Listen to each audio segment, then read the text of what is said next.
Well, g'day everybody. If you want to see a few people run around, not really knowing what they're doing, but trying their best, then you've come to the right place. So we have a big fire. Well, maybe not big fire, but we are actually needing to burn the linseed stubble. So that is where we pull a set of harrows along, let it build up with straw, light her up, and just go up and down. And you need to do that when you can't, or the conditions aren't right, or the stubble's not thick enough to carry a burn, because yeah, linseed is a pain to try to plant into. So we're just going to do that, and it was a bit affected by the flood, so the stubble's leaning over a bit, and it just makes a massive mess with the planter. So we're trying to go the low stress option. So I'll get a bit of footage of that in a minute. We're just trying to get all sorted. We've got the planter here ready to go after that wheat treatment's done, and we might just give it a quick try tonight and see how it goes, and then get going in the morning, because yeah, we do need to spray before we plant. And the other thing going on is the poor old grader. You haven't seen the camera for a while, Paul. It's been a little while. So yeah, it's a little bit more pulled apart than before. So I think there's at least some access. Still not really though, is it? No. Pull the whole back end off it. Pull the whole back end off it, and it doesn't look like it's any easier to get to. So anyway, that's still in the dismantling stage. So still yet to find out exactly what's going on with that. So currently what's happening is we've got some seed being treated. What's happening is we've got our little quad sprayer, and that's got the brew mixed in there. Should be pink.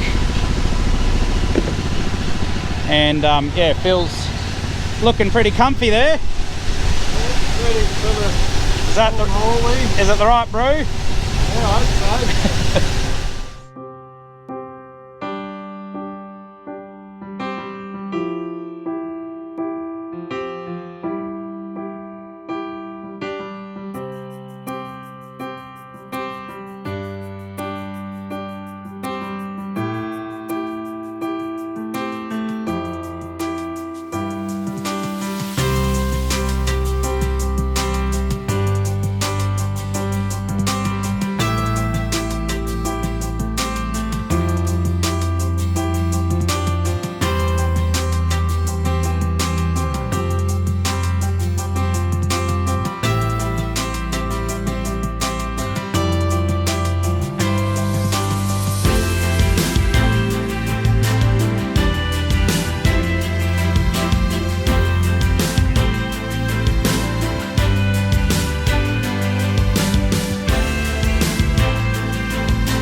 The linseed straw actually does light up really nice and hot, but it's just a bit too thin to carry.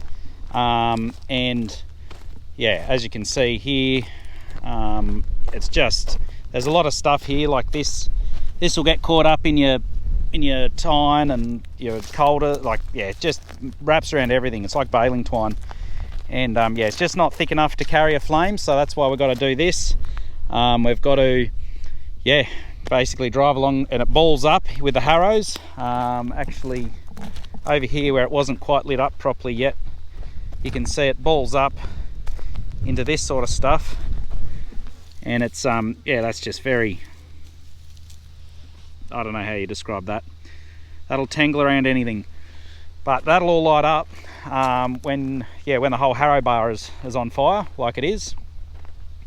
And it, yeah, we're going on an angle because I suspect, I haven't actually talked to Brad and Uncle Ian about it, but I suspect that just where the header trails, it's not doing as even burn when we're going with the tram lines.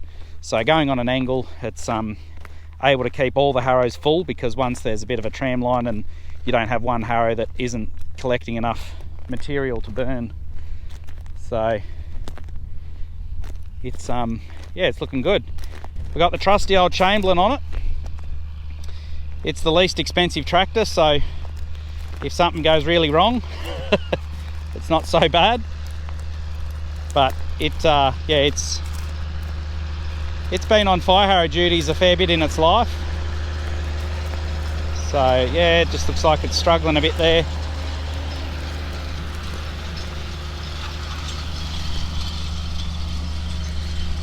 So in the video we did last year, there was a few people asking whether it was propane or whatever that was fueling it, but no, it's just the harrows. It just drags them up, drags all the straw up and balls it off and then drops them out like that. And it's yeah, that's all it is. Nothing complicated. And once it gets hot enough, the harrows are actually super duper hot, and it'll actually self-ignite. So if it you will see, yeah, because it's a bit thin on the end there, it hasn't actually got anything to burn. But once that does get some material in there, because the harrows are that hot, it'll just ignite itself and go again.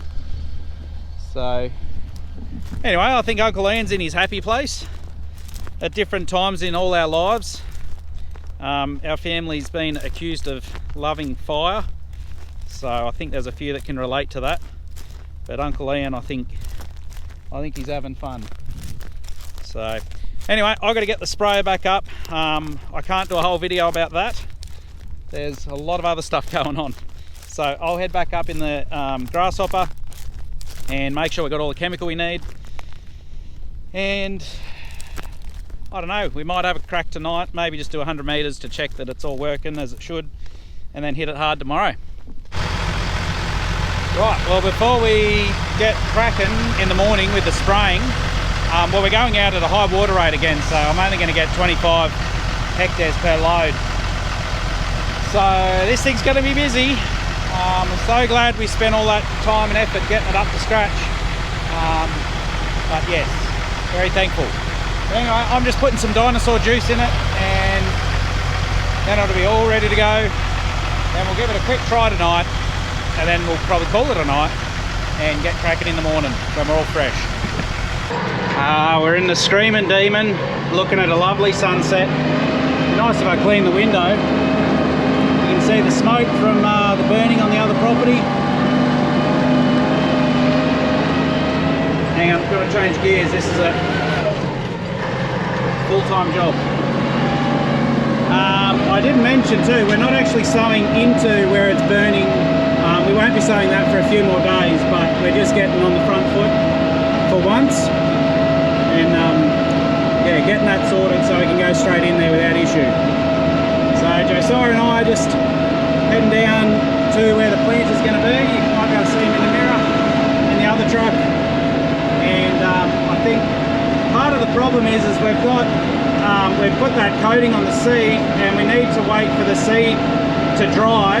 Obviously putting a little bit of liquid on it before we calibrate it. Otherwise it can mess up the calibration and it goes out, it'll go out too heavy or too light, one of them.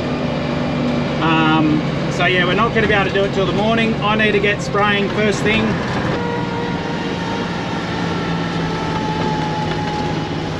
There we go.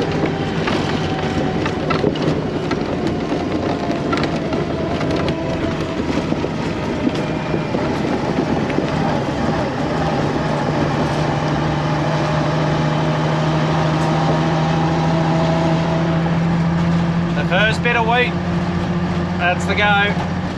Well, good morning everybody. It is actually a lovely day. So there's a little bit of chill in the air though. So I got my jumper out, first time for the season. We're going to get cracking spraying. I'm up here nice and early so we can get this chemical down before the planter gets going. So Phil and Josiah are going to get cracking on that, just getting it finished, set up and checking it out, calibrated, and then hook in. So I'm going to have my work cut out for me. First things first, being a bit chilly, I better check that the dear old girl here starts.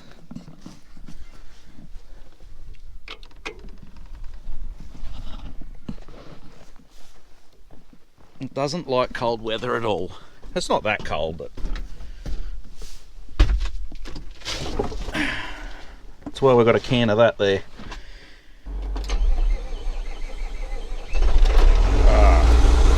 That.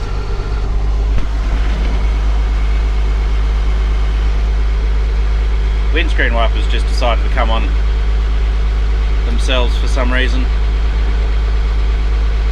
Okay, bit weird. Well, because I'm going at a high water rate, I'm have to go pretty slow, but we may have to change some nozzles to get a bit more speed out of this. So they're just getting ready to start. So basically what's happening is Phil is just training up Josiah a little bit, getting him a bit familiar with the planter, because Phil and Brad, well at least one of them, will have to go back on the dozers for a little bit, just to try and finish off a job before the neighbour who we're doing the work for needs to plant a crop. So it always happens at the one time when we're always busy, but that's yeah, that's just all part of it. So Josiah's getting trained up. He'll be doing a bit of planting. So him and I will be organising between the spraying and planting. And we haven't trained Josiah up on the sprayer here, so it's, yeah, I've got to keep on top of all of the spraying. So he might, yeah, he might get some hours on the seat on the planter. So it's going to be pretty easy because we've dealt with all the stubble. We're not in a row sowing.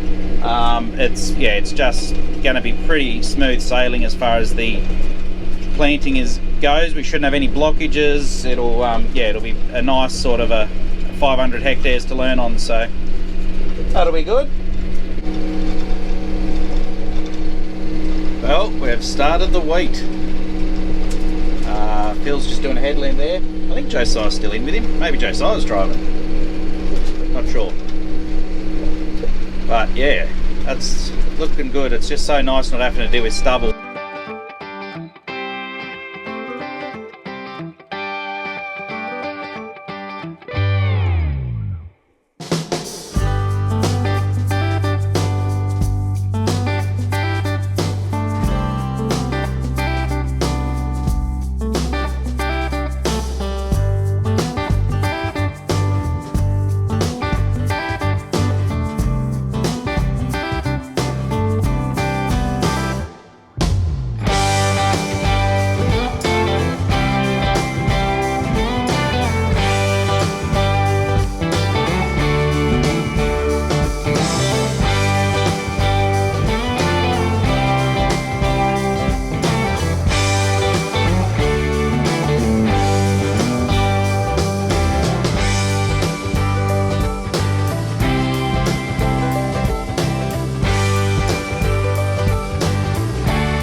Well guys, we've got the trials going in here. So they got the little baby planter over there. I'm just checking for any weeds to see how much of a buffer I can get away with. And I'll probably have a chat and just see, make sure I don't spray out anything I shouldn't be.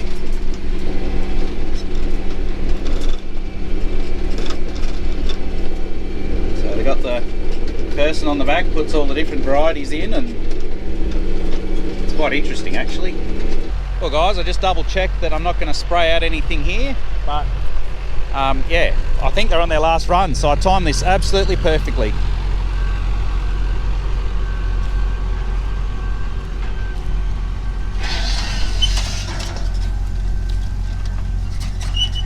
Oh, it looks like they got a bit of urea going out in front.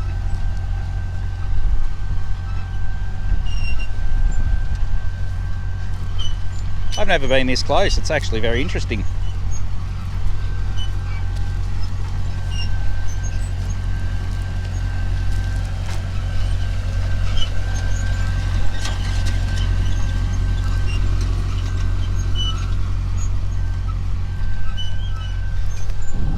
Just a baby one. So here we've got basically the trials are going to be about different planting times. We've also got another trial up further up on the hill, and what it is it's so you can compare or get data on different sowing times at different elevations, because obviously the higher you are, it is a little bit warmer, and that affects with like frost damage prone, yeah, whether you get less frost up there obviously. But yeah, so there's all of that going on, different varieties, different crops, different everything, and it's a pretty big test plot. So they go around to different areas and plant at different times. So I think they're heading to another couple of places a bit further away this afternoon and doing a bit, and then yeah, then they'll be back in however many days, weeks or whatever, and do a little bit more. So yeah, it's very interesting. This is the best way to get real-time and accurate information on, well, make sure we're doing the right thing, make sure yeah, we can plant as early as possible without sacrificing something. So very interesting and very educational. I think I'm winning the drag race. So I think Phil's doing about 9.5k still. I'm doing about 12, maybe 12 and a half. Just with the nozzles we got in, my pressure there, I can't go over about 60 psi, or yeah, about 4 bar. The pump just won't do much more than that. So yeah, it looks like it's going in very nicely though. Well, I'm just about to reload and go again in the house, but there's actually a bit of a update here on the grader. So we've got the whole back end, I don't know what you call this, but you got the hydraulic tank there and all the bits and bobs that sit above the transmission. So just about to pull the main hydraulic pump off there, and yeah, at least it can all be seen. So I think the culprit looks like in there, the drive for the gear drive for the hydraulic pumps. Obviously there's bearings that run there. Well, I think you can actually see all the bearings are loose there, because the yeah, bearing retainer's all missing. So that's the culprit there, but it's all got to come out. It's as easy as that, isn't it? Well guys, it's just been a pretty uneventful day, which is nice. Nothing too crazy happening, and we did have to wait for chemical for a bit, which slowed us up, but we're back on track. I'm spraying here, Phil's sowing still. I'm going to take over from that a bit later. The sun's about to set, I'm about to throw the drone up and see what kind of shots we can get.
guys, it's about 20 past 7. I'm going to go on the planter after this.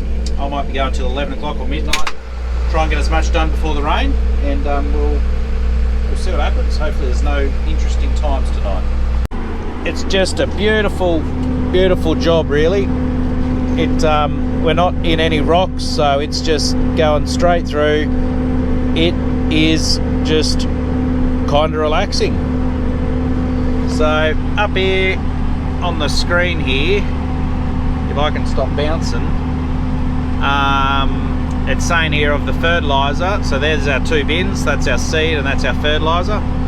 So I've got about an hour and 50 minutes left on that fertiliser. So that'll take me to about 11:30, something like that, by the time I shut it all down, and I should be able to get home by midnight, and then I've got to come back out at a bit before 7 and I'll get spraying again, I think. So that's the plan at this stage. So we are enjoying this TopCon system that we had fitted last year, and yeah, no, it makes things a lot more simple in a lot of ways. It looks complicated, but it's not really. So I got our speed there, obviously, and yeah, how many hectares we've got left, how many hectares we're done, and yeah, simple as that. That might be it for the video, actually. So there's too much stuff going on. I can't remember where I'm up to with my videos, so this might be the end of the video, might not be, I don't know. But if it is, we'll catch you in the next one.